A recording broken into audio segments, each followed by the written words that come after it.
કેમ છો વિદ્યાર્થી મિત્રો? પ્રકરણ 4 દ્વિઘાત સમીકરણ જે આપણું 6 માર્કના વેટેજ વાળું ચેપ્ટર છે એની અંદર આજે 18મા લેક્ચરની અંદર આપણે પૂર્ણ વર્ગની રીત પૂરી કરી અને દ્વિઘાત સૂત્રની રીત જે શ્રીધર આચાર્યની રીત તરીકે ઓળખાય છે. અવયવીકરણમાં જેવી રીતે આપણે x ની બે કિંમતો મળતી જેને આપણે સમીકરણના બીજ કહેતા, એ જ રીતે આની અંદર આલ્ફા અને બીટા એવા બે નામ આપવામાં આવશે અને આ બંને બીજ જે રીતે આપણે અવયવીકરણમાં મેળવતા એવી જ રીતે આની અંદર પણ આપણે મેળવી શકશું. બંને રીતથી જવાબ સરખો જ આવશે. લાસ્ટ લેક્ચરની વાત કરીએ તો આપણે ઉદાહરણ 11 સુધી કામ કરેલું હતું. આજે આપણે ઉદાહરણ 12 થી કન્ટિન્યુ કરશું. તો ઉદાહરણ 12 ની અંદર સૌથી પહેલા આપણે રકમ સમજીએ જેમાં આકૃતિ સાથે આપણને ડિટેલ આપેલી છે. તો ઉદાહરણ 12 પેજ નંબર છે 71. એની રકમ આપણે સૌથી પહેલા તો સમજી લઈએ. એક એવો લંબચોરસ બગીચો બનાવવો છે કે જેની પહોળાઈ છે તેની લંબાઈ કરતા 3 મીટર ઓછી. એટલે લંબાઈ કરતા પહોળાઈ છે એ આપણે ઓછી રાખવાની છે 3 મીટર. તો સૌથી પહેલા આપણે એની ધારણા કરી લઈએ. આપણે લંબાઈ કરતા પહોળાઈને ઓછી રાખવાની છે તો આપણે એનાથી ઊંધી અસર આપશું. જેવી રીતે ટેક્સ્ટ બુકમાં આપેલું છે એવી રીતે એનાથી ઊંધી ધારણા પણ તમે કરી શકો. પણ અત્યારે આપણે ટેક્સ્ટ બુક મુજબ ચાલીએ કે લંબચોરસની પહોળાઈ છે એ x મીટરની આપણે ધારણા કરી લઈએ કે ધારો કે લંબચોરસની પહોળાઈ એ આપણને આપી દીધી છે x મીટર. આ x મીટર ઓલરેડી 3 ઓછા છે લંબાઈ કરતા, તો આપણે લંબાઈને 3 વધારી દઈએ જેથી કરી આપણી શરત છે એ યોગ્ય બને. તો લંબચોરસની લંબાઈ છે એને આપણે x + 3 મીટર રાખી દઈએ. આ આપણે રકમ પહેલી લીટી વાંચી એના ઉપરથી માત્ર હજી ધારણા કરી. આગળ વાંચીએ. તેનું ક્ષેત્રફળ. ક્ષેત્રફળ એટલે કોનું? તો કે લંબચોરસનું ક્ષેત્રફળ. લંબચોરસના ક્ષેત્રફળ માટે સૂત્ર આપણને ખ્યાલ છે લંબાઈ ગુણ્યા પહોળાઈ. તો આ લંબાઈ અને આ પહોળાઈ જે બે આપણી પાસે છે એના ઉપરથી આપણે પહેલા તો ક્ષેત્રફળ મેળવી લઈએ. આપણી પાસે છે બગીચો એટલે શબ્દ પણ અહીંયા આગળ એવી રીતે જ લખશું કે લંબચોરસ બગીચાનું ક્ષેત્રફળ અને એ થશે લંબાઈ ગુણ્યા પહોળાઈ.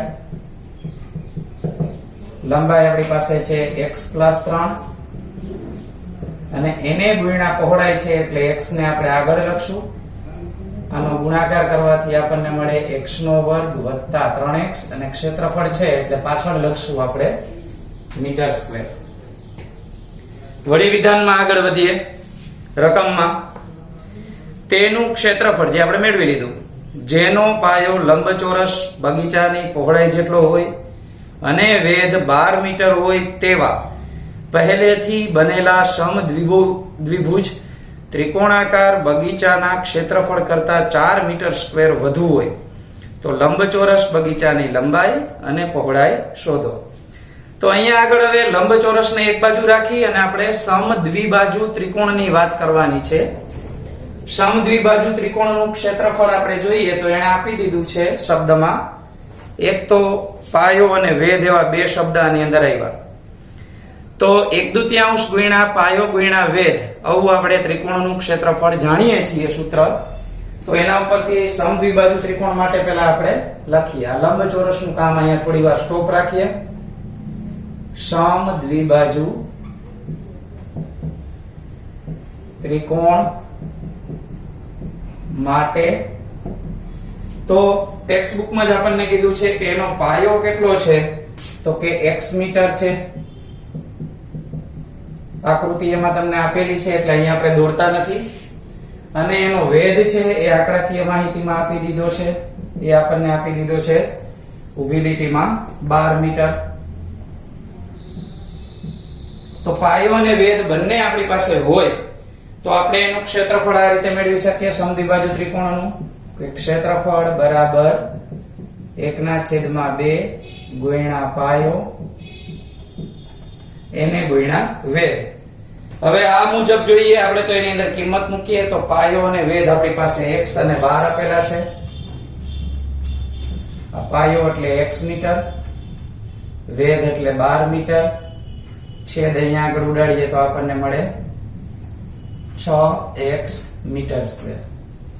તો એક તો લંબચોરસનું ક્ષેત્રફળ જે આપણને આ રીતે મળ્યું છે, પછી એક તો સમદ્વિબાજુ ત્રિકોણનું ક્ષેત્રફળ જે આપણને આ મળેલું છે. આ બંનેની અંદર એક ક્ષેત્રફળમાં પાછું આપણને શરતમાં સંબંધ આપેલો છે જે છેલ્લી લીટીમાં લખ્યું છે. સમદ્વિબાજુ ત્રિકોણાકાર બગીચાના ક્ષેત્રફળ કરતા 4 મીટર સ્ક્વેર વધુ હોય તો આપણું લંબચોરસનું ક્ષેત્રફળ છે ને એ આપણને 4 મીટર સ્ક્વેર વધારવાની વાત કરી છે. એટલે કે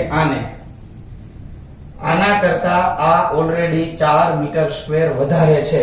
અત્યારે આમાં દેખાતું નથી કારણ કે આમાં તો x સ્ક્વેર ને 3x ને 6x ને એવી અજ્ઞાત સંખ્યાઓ સાથે અહીંયા આપણને આપેલું છે એટલે દેખાય નહીં કે 4 વધારે છે.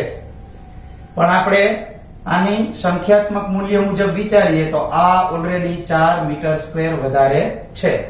તો એના માટે આપણે એવું કરશું કે બંનેના ક્ષેત્રફળને આપણે સરખાવીએ. એક બાજુ લખીએ લંબચોરસનું ક્ષેત્રફળ આ સાઈડ અને સામે બાજુએ આપણે સરખાવશું સમદ્વિબાજુ ત્રિકોણના ક્ષેત્રફળને. આ સમદ્વિબાજુ ત્રિકોણનું ક્ષેત્રફળ, લંબચોરસનું ક્ષેત્રફળ આપણને રાઉન્ડ કરી દીધું છે મેં, x નો સ્ક્વેર પ્લસ 3x, અને સમદ્વિબાજુ ત્રિકોણનું ક્ષેત્રફળ છે એ 6x છે. શબ્દ ખાસ સમજવા રકમની અંદર જે વસ્તુ તમને કીધી છે એ ધ્યાન રાખવાની. આ 4 વધારે છે તો બેયને ઇક્વલ કરવા હોય તો યાદ કરો આપણે અગાઉના ચેપ્ટરમાં શીખાતા ઊંધી અસર આપવાની.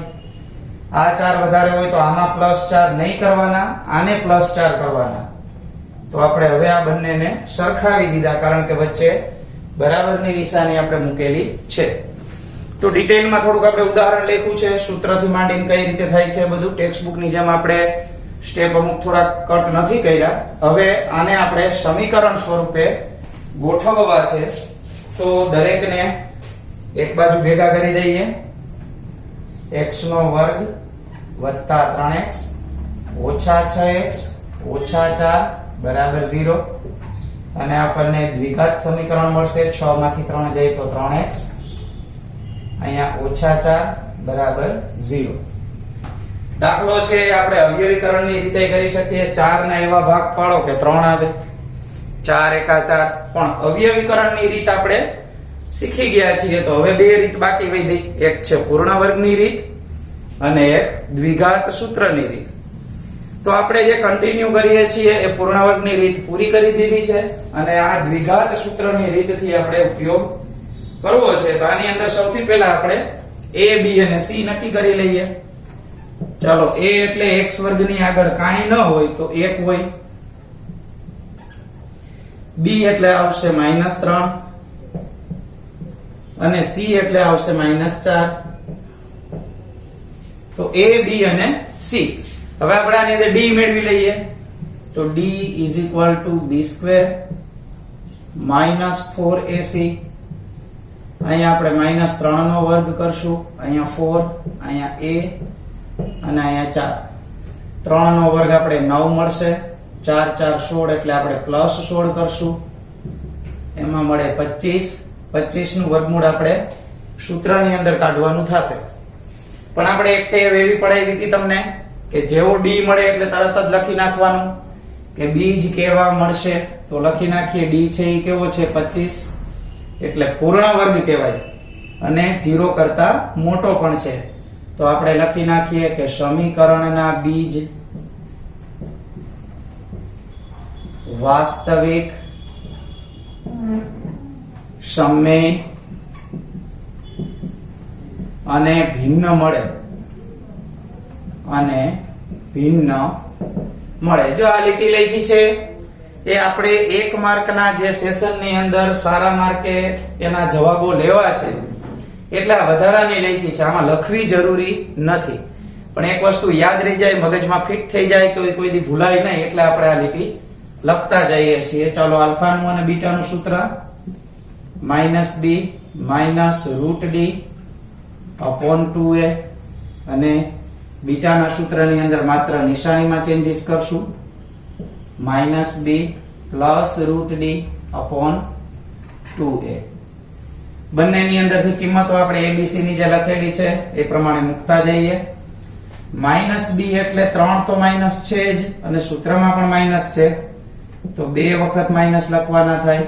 d એટલે આપણી પાસે 25 ની કિંમત મળી છે, છેદમાં લખશું 2a, a એટલે 1, અહીંયા માઈનસ માઈનસ પ્લસ થઈ જશે 3, 25 છે એ આપણે અહીંયા 5 કરી નાખીએ, એનું વર્ગમૂળ કાઢતા નીચે વધશે 2, 3 માંથી 5 આપણે બાદ કરશું તો -2 વધે, છેદમાં ઓલરેડી 2 જ છે, 2 એકા 2, તો આલ્ફા બરાબર -1 આપણને મળે. આપણને ખ્યાલ છે આલ્ફા એટલે શું, કે જે આપણે x ધાર્યો તો a, તો હવે પહોળાઈ કોઈ દી માઈનસમાં હોવાની નથી. આમાં જોઈ લઈએ આપણે શું મળે છે, તો -b એટલે માઈનસ, અહીંયા આગળ -3, અહીંયા વર્ગમૂળમાં 25 છેદમાં 2 કૌંસમાં 1, અહીંયા આપણને 3 મળશે, +5 છેદમાં 2, 8 ના છેદમાં 2, અને બીટાની કિંમત આપણને મળશે 4. તો આ કિંમત કોઈ પણ માપ છે એ ઋણ હોઈ શકે નહીં, એટલે આપણે લખ્યું છે અહીંયા કે શક્ય નથી. જ્યારે 4 આપણને મળ્યા છે એ ધન સંખ્યા છે, એ આપણને માન્ય ગણાય. તો જવાબની અંદર તમે જોઈ શકો છો કે લંબાઈ અને પહોળાઈ એ નીચે એને લખી નાખી છે કે પહોળાઈ 4 થશે, અને 4 માં 3 ઉમેરીએ એટલે લંબાઈ મળશે 7. તો આપણે પણ લખી નાખીએ પહોળાઈ 4 મીટર અને લંબાઈ મળશે 7 મીટર. એટલે આપણો સંપૂર્ણ જવાબ છે પૂરો થઈ ગયેલો ગણાય. તમને એમ થશે કે ટેક્સ્ટબુકમાં જે ઉદાહરણ આપ્યું છે એના કરતા ઘણા સ્ટેપ વધાર્યા છે. સ્ટેપ એટલા માટે વધાર્યા છે કે આ જ રકમ છે તમે જોયા વગર જો જાતે કરવાનો પ્રયત્ન કરજો તો ઘણી બધી તકલીફ પડશે, ધારણામાં સમીકરણ હરખું નહીં મળે, એવું થશે. તો ડિટેલમાં એટલે લખ્યું છે કે દરેક સ્ટેપ તમને સમજાઈ જાય. આપણે આ ઉદાહરણ બુકમાં લખી લેશું. ત્યારબાદ આપણે ઉદાહરણ 13 તરફ આગળ વધીએ. ઉદાહરણ 13 ની અંદર તમને 3 દાખલાઓ પેટા દાખલા આપેલા છે, અને આ પેટા દાખલાની અંદર તમે જોશો તો એમાં લખ્યું છે દ્વિઘાત સૂત્રનો ઉપયોગ કરી શક્ય હોય તો દ્વિઘાત સમીકરણના બીજ મેળવવાના છે. શક્ય હોય એવું લખ્યું છે, એનો અર્થ એમ થાય કે આપણે પૂરેપૂરી ટ્રાય કરવાની છે કે દ્વિઘાત સૂત્રની રીતથી જ, આલ્ફા બીટાના સૂત્રથી જ આપણને જવાબ મળે. વળી આપણે વળી એમ લખી નાખીએ કે ના ના શક્ય નથી, આપણને ન આવડતું હોય. એટલે ધ્યાન રાખવું, રીત જે માંગેલી હોય એ કરશો તો જ પૂરા માર્ક મળશે. તો અહીંયા આગળ આપણે ઉદાહરણ 13 ની પહેલી ડિટેલ લખીએ. અહીંયા નંબર 1, 3x નો વર્ગ ઓછા 5x, 3x નો વર્ગ ઓછા 5x વત્તા 2 બરાબર 0. આ રીતે આપણને ડિટેલ આપેલી છે. હવે આ ડિટેલ મુજબ આપણે પહેલા તો a b અને c આપણે એના લખી નાખીએ. તો a એટલે આપણને મળશે 3, b ની કિંમત આપણી પાસે છે ઓછા 5, અને c ની કિંમત આપણી પાસે છે 2. આ ટાઈપના એક્સ્ટ્રા દાખલા ઘણા આપીશ એટલે ઉદાહરણ ખાસ સમજજો. સૌથી પહેલા d મેળવી લઈએ. d બરાબર b² માઈનસ 4ac, b નો સ્ક્વેર એટલે -5 નો સ્ક્વેર, -4, a એટલે 3 અને c એટલે 2. કોઈ પણ સંખ્યા માઈનસ હોય કે પ્લસ એનો વર્ગ હંમેશા પ્લસ જ થાય. તો અહીંયા મળશે 25, 4 3 12, 12 2 24. આપણને d ની કિંમત છે એ 1 મળી, અને 1 નું વર્ગમૂળ નીકળે એટલે ફરીથી પાછી આપણે આ રીતે લાઈન લખશું કે ભાઈ સમીકરણના બીજ વાસ્તવિક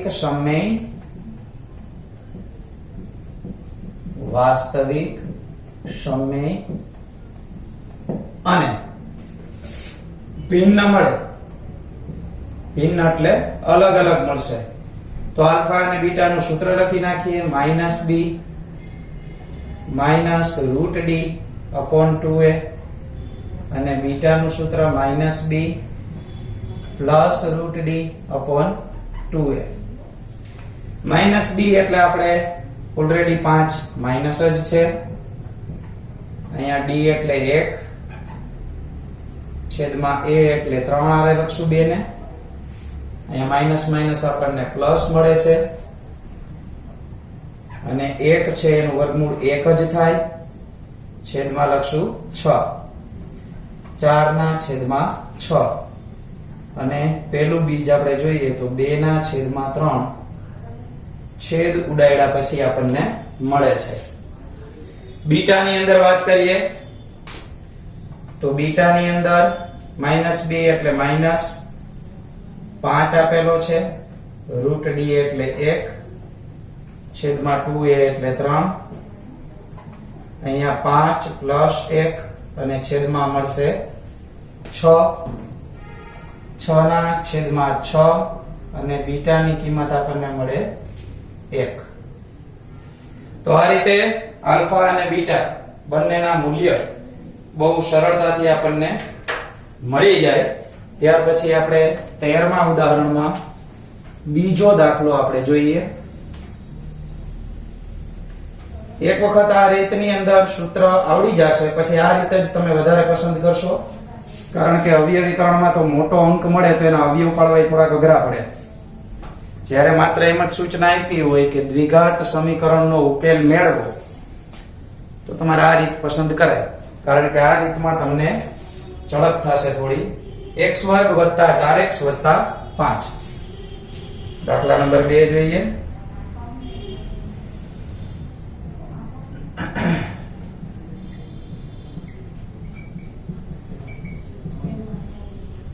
અહીંયા આગળ પણ આપણે સૌથી પહેલા તો આપણે સમીકરણમાં આપેલા a, b અને c એ લખી નાખીએ.